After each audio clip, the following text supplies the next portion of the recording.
सबके सुख प्रदान करने का व्यवहार, सबको धर्म पूर्वक मर्यादा में रह करके अगर दंड भी देना है तो भी वो पूजा है, और उसका सम्मान करना है तो भी पूजा है। हमारा व्यवहार परमार्थ हो गया तो भगवत प्राप्ति दूर नहीं है। हमारा अगर व्यवहार और परमार्थ में भेद रखा गया तब तक वो अभेद स्थिति नहीं आएगी।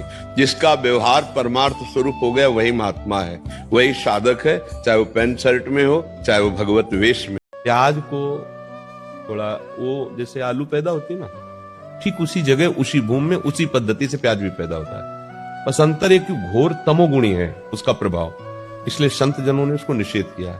ऐसा पाप वाला कार्य नहीं है कि जैसे मुर्गा और ये सब खाने वाले, वो कुछ पाप नहीं है, पर वो भजन में विघ्न है। साधु महात्मा और जो भगवत मार्ग में अच्छे से चल रहे हैं, ये उनके लिए है कि आप प्याज लहसुन कोई ऐसा नहीं कि जैसे शराब मछली मांस ये त्याज्य है, वो उसके लिए उसी कोट से होगा जो भजन करने के लिए चल रहा है, क्योंकि तमोगुणी चीज है। लेकिन आप लोग जैसे गृहस्थ हैं, आप बच्चे हो, कोई नौकरी में है, कोई ऐसे, अब वो कहाँ पंडिताई झाड़ते घूमे भैया प्याज लहसुन, तो हमें लगता है कि फिर बाहर आपको बड़ी समस्याएं आ जाएंगी, या तो फिर बैरागी बनना पड़ेगा, नहीं तो फिर कैसे आप एक दो दिन सेव खा के रह सकते हो। तो अभक्ष्य पदार्थ मत खाओ जिसमें दूसरों को कष्ट होता है। इसलिए सबसे प्रार्थना है, ये मांस मदिरा नशा व्यभिचार, ये गंदी गंदी बातें सोचना, गंदी गंदी बातें मोबाइलों में देखना, ये तुम्हारा सर्वनाश कर देंगे। तुम्हें समझ में नहीं आ रहा, तुम्हारी आंतरिक स्थिति की धज्जियां उड़ जाएंगी, ऐसे आचरण बनेंगे, आप डिप्रेशन में पहुंच जाएंगे। आपका मन ही आपको दंड दिला देगा। कितने ऐसे बच्चे नए नए आए जिनको देख करके तरस लगता है कि अगर इनको सही शिक्षा मिलती तो इनका जीवन सफल हो जाता। वो बार बार यही कह रहे हैं, मैं अब शरीर को नष्ट करना चाहता हूं। क्यों? आचरण बिगड़ गए। सबसे बड़ी सफलता है चरित्र पावन होना। आज हमारा चरित्रहीनता पे पूरे कदम उठते चले जा रहे हैं। मन तुम्हारा तुम्हें दंड देने लगेगा, मन जलाने लगेगा। तो इसलिए हमारी प्रार्थना है, सबसे प्रार्थना है, ये गंदे आहार गंदा आचरण छोड़िए, भगवान का आश्रय लीजिए।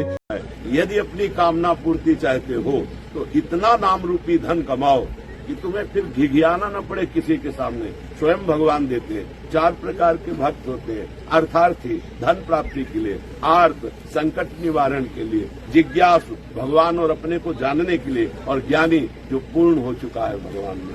बिना भजन के आप सोचो हमारी कामनाओं की पूर्ति हो जाए, हम गंदे आचरण करते हैं, असंभव असंभव।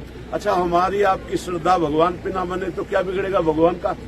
आकाश में हम फूंक के गंदा करना चाहे गंदा कर सकते हैं, पर ये ध्यान रखो कि अगर हमारी श्रद्धा बिगड़ गई तो हमारा जन्म बिगड़ जाएगा। ये कामनाएं आज है, जैसे इसमें आपने कहा, ये संपत्ति ये सुख कितने दिन मिलेंगे? आखिरकार हमारी मृत्यु होनी है एक दिन, आज नहीं तो कल। वो घटना कब घटेगी पता नहीं। तो हमारे पास परम धन राधा नाम होना चाहिए, इसलिए राधा क्या आप समझो, तुम्हारे आगे की चिंता से कुछ नहीं बनने वाला, पीछे जो हो गया तुम्हारी चिंता से मिटने वाला नहीं। तो वर्तमान का समय क्यों बर्बाद कर रहे हो? राधा राधा राधा राधा, ये तुम्हारा भविष्य भी ठीक करेगा। वर्तमान में राधा राधा बोले समय सार्थक हुआ, पीछे जो आपका भूत है उसको भी नष्ट कर देगा। गंदी बातें जब लोग करते हैं तब तो हंसी उड़ानी चाहिए ना। नीच आदमी शराब पीता है, मांस खाता है, व्यभिचार करता है, गंदे आचरण करता है, उसका उपहास होना चाहिए? नहीं होना चाहिए। लेकिन कभी समाज में उसका उपहास नहीं किया जाएगा।